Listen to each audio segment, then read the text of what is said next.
Welcome, Scorpio, to the Nodal Axis Switch 18-month forecast for the ascendant, sun, or the moon.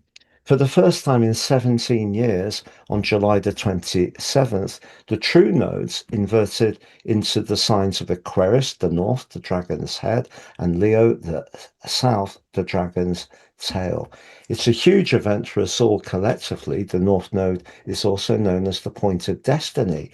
So our destiny is being pulled towards more Aquarius energies over this next year and a half. But how will it play out for you personally, Scorpio? On the screen is your event chart as this began. As ever, it's going to be influential as a backdrop. I'm going to unpack it for you. And by the end of the video, you'll have a clearer picture of what's upcoming in terms of your energy, work, relationships, or finances. Thank you so much for joining me, astrologer Patrick Arundell. If you've yet to subscribe to my channel, I'd be grateful if you did so now to help it to continue to thrive. And if you're minded to like or hype the video, that would be fabulous too. So the true nodes are the exact astronomy because you may know that the mean nodes are different. So in terms of the mean nodes, which a lot of astrological reference sites will flag, this switch occurs on the 18th of August.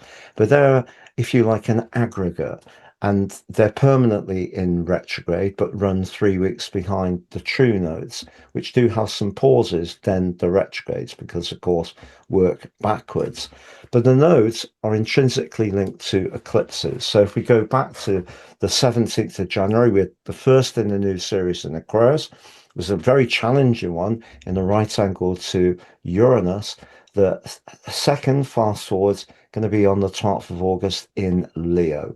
And that is a reflection of where the nodes are, because even though the nodes have left Pisces and Virgo, those eclipses are still ongoing. We've got two more. So there is an overlap.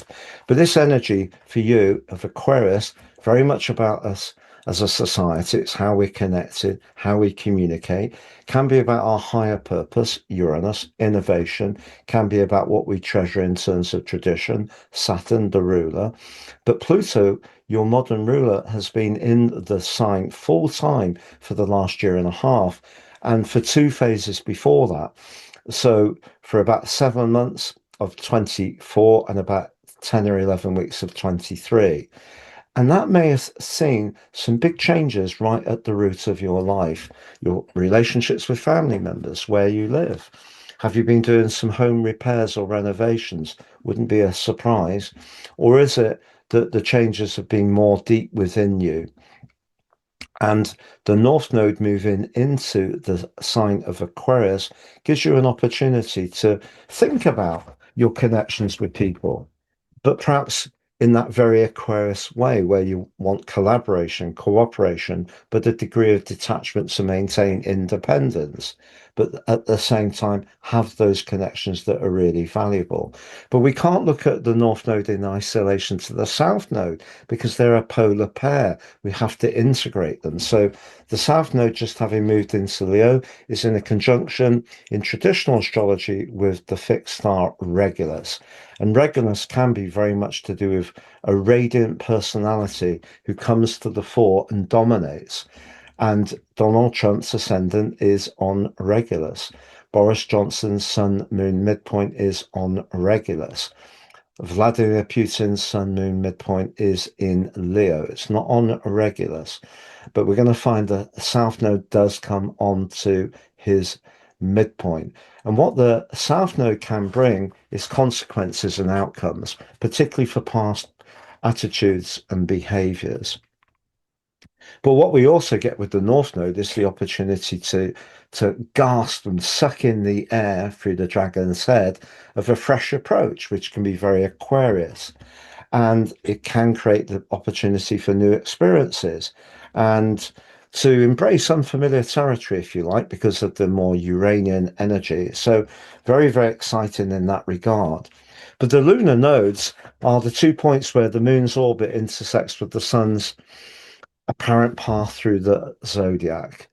And you can download my free factoid, which goes into this in greater detail, looks at the true v the mean nodes, gives you what the nodes are in each of the 12 zodiac signs, and also looks at the 16th of November next year. Because if I just flick you through to there, on that date, they come into an exact conjunction. So the advancing Pluto meets the reversing North Node. I think that's going to be particularly significant for us all as a human collective. Will it be a panacea? Will we get to a perfect place? No, because Pluto's about power. And power in Aquarius can be about communication because that's what the sign is about. But every zodiac sign, every planet and every house has a higher and lower manifestation. So the North Node could be pushing us to get in touch with the better part of Aquarius energy, which is about being a truth seeker. It is about being noble. It is about being caring to people in our collective. My wife was telling me that there's a particular animal that if one of them gets injured, the strongest will go to, I think it may be maybe foxes, I'm not sure, maybe it's wolves, will go to the back of the pack to escort the more vulnerable member. So we've got a fashion at the moment for uh, very tough behavior, and Pluto in Aquarius also sees quite a few individual people having quite a lot of power over a lot of people. So that could be challenged, but will it be a panacea?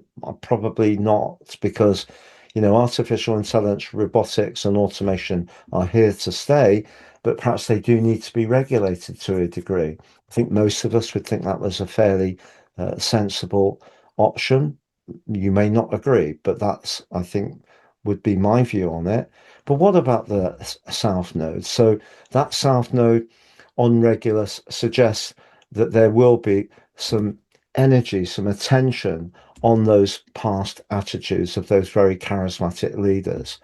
But having the Jupiter Cazimi about to be forged, you can see the Sun is at 410, Jupiter 553, so not quite there, but very rare, the first for 12 years, brings a huge dimension of possibility around Leo energy.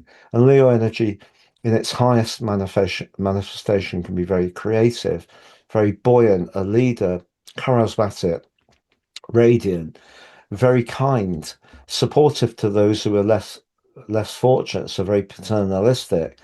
But we do have Pluto opposite them, so that creates the tension point, I believe.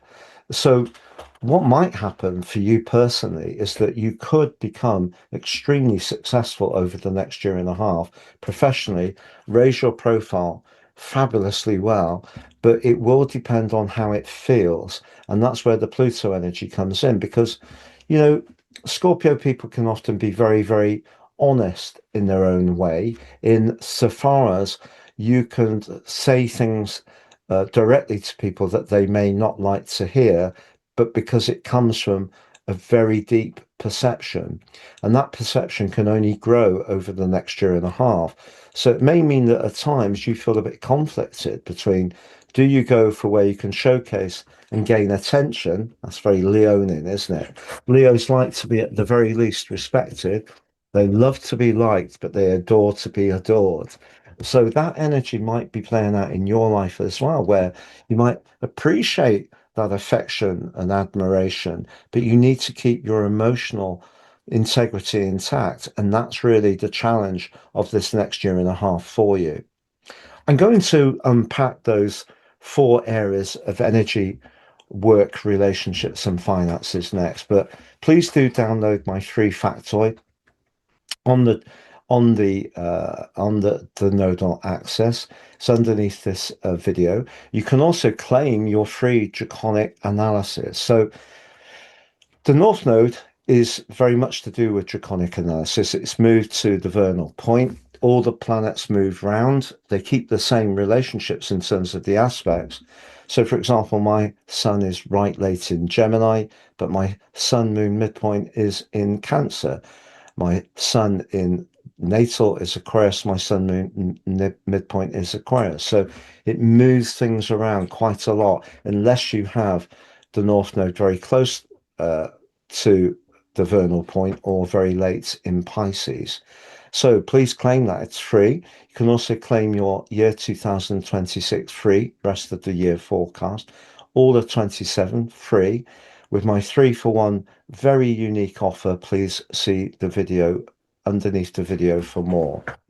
If you'd like to work with me directly, or you've yet to claim or sign up for your free daily written horoscope, please see under the video for that too. You can also check out for your August deep dive video there as well. I'll leave the link. So to summarize, Scorpio, for you personally, as far as energy is concerned, the sixth house has Saturn and Neptune. And the sign of Aries is very much about the body. So the sixth house is suggesting the need to be very disciplined is very strong, particularly as the moon is actually for you in the relatively chatty third house, but is in a square with Neptune. So over the next year and a half, you do get caught up in small talk. Sorry if that sounds rude. I don't mean to be. It may mean that deprives you of vitality. Saturn in the sixth house is asking you to be very disciplined about what you eat and drink, but it is in a square with Mercury. If you get bored and want to vary your approach, that could also impact on your vitality as well. As far as work's concerned, I think you've got an amazing opportunity, but it has to feel right for you. Or you could find that you get the job, but it means you need to relocate, or it's unsocial hours, or perhaps you won't be able to go about it in quite the way that would feel right. But if you want to just claim the prize, there's a fabulous opportunity for that. In terms of long-term finances, the eighth house really speaks to that, particularly shared resources. But Mars is in a tense right angle with the planet of money. So if you're trying to collaborate over anything, just be aware that that could be challenging. And Uranus in the eighth house could see you want to make sudden moves at times. And some of those moves may be for a need for space. But if you are working with something, perhaps from the comfort of your home, which is very groundbreaking and innovative, that can be really successful for you in terms of boosting your income. Relationships, intriguing really, because Chiron's on the seventh house, asking to work on your self-worth, but Venus is in the 11th house, Venus, the relator of friendships. You can relate to people, but you may encounter someone who is either quite clingy or possessive, or maybe it's you who wants a much more one-on-one relationship, and someone could resist that. It's been a pleasure being with you, Scorpio. Thank you so much for joining me. All the best, and look forward, I hope, to seeing you again soon.